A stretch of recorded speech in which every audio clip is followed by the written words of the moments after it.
O Ana Rosa é o maior bairro do estado do Paraná. Ana Rosa is a very large neighborhood, with 20,000 people and growing. I've lived here since I was born 42 years ago. We have all the problems that a big city has: drugs, prostitution, violence. To be a kid in this neighborhood means you have nothing to do unless you grow up on the streets. And if you do, you are in the hands of the drug dealers and traffickers. To be a kid here means to grow up by yourself because your parents are working. There's no place for sports, for recreation. Actually, it's kind of a forgotten place.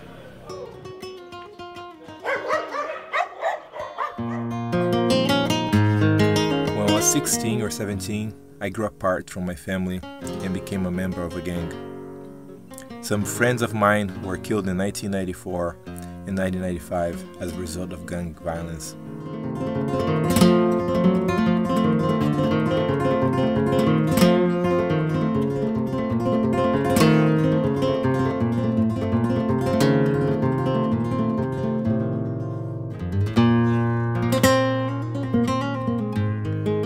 Logo depois da minha conversão, when I got converted, we formed a Christian band for evangelism.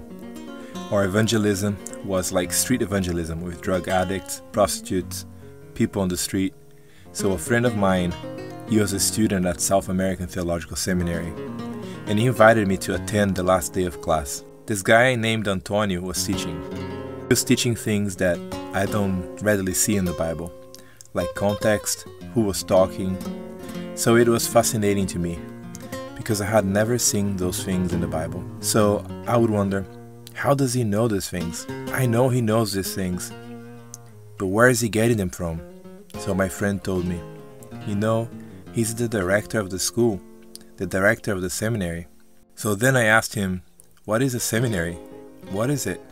So I became desperate and I thought, I need to know these things. I need to know what this guy knows.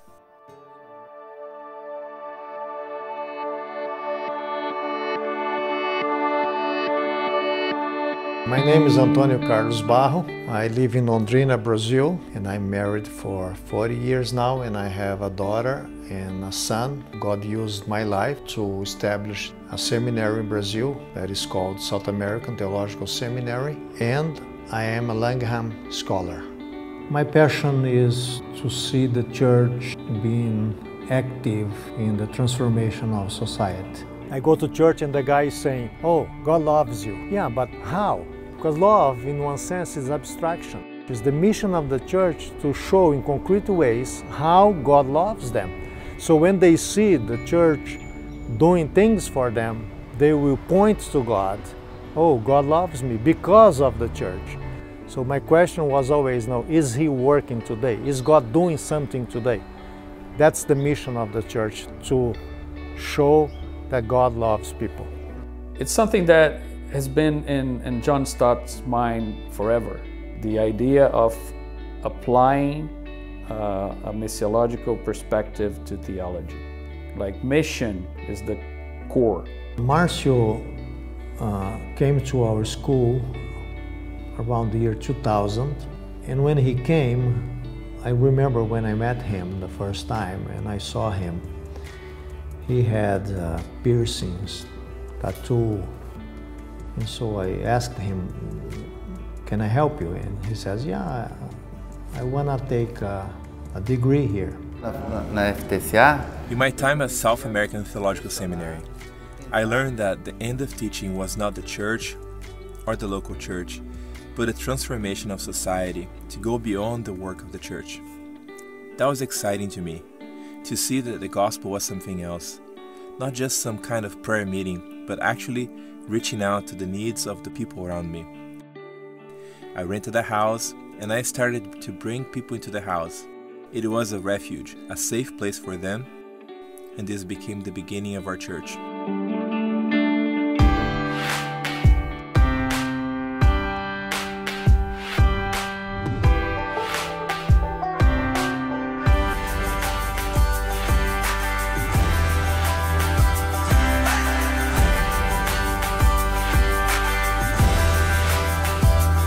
So he had like a big group of people to minister and also to serve, why don't you be strategic?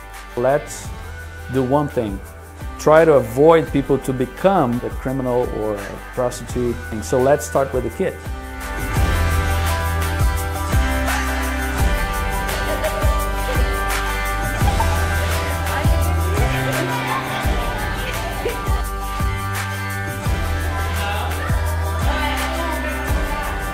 Lembrei de fato que quando eu At night, we couldn't go out of our homes because of the fights and the shooting. So if a refugio was not here, I wouldn't be here doing this interview. I would probably be trafficking or in jail or dead. So refugio means everything to me. Percebe a diferença? Those kids there, they have hope now. When they come to refugio, they can now see a future. What is really exciting is when I go out and I get a hug from one of the kids. This is one of the biggest payments I could ever receive.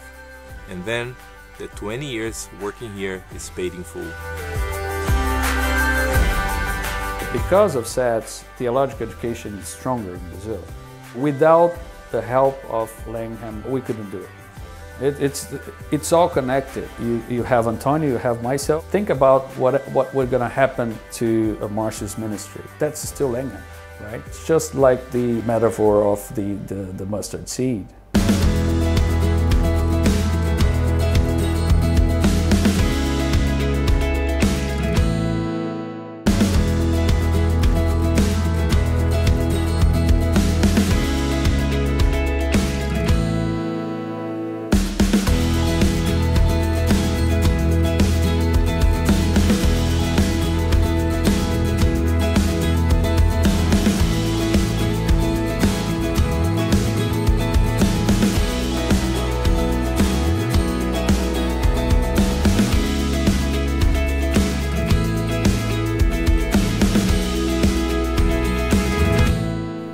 Antonio was betting on me against the odds, and that's why I'm here.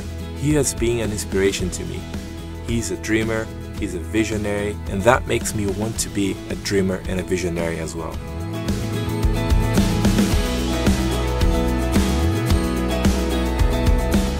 To those of you who are watching this video, I would say thank you for helping him. Obrigado.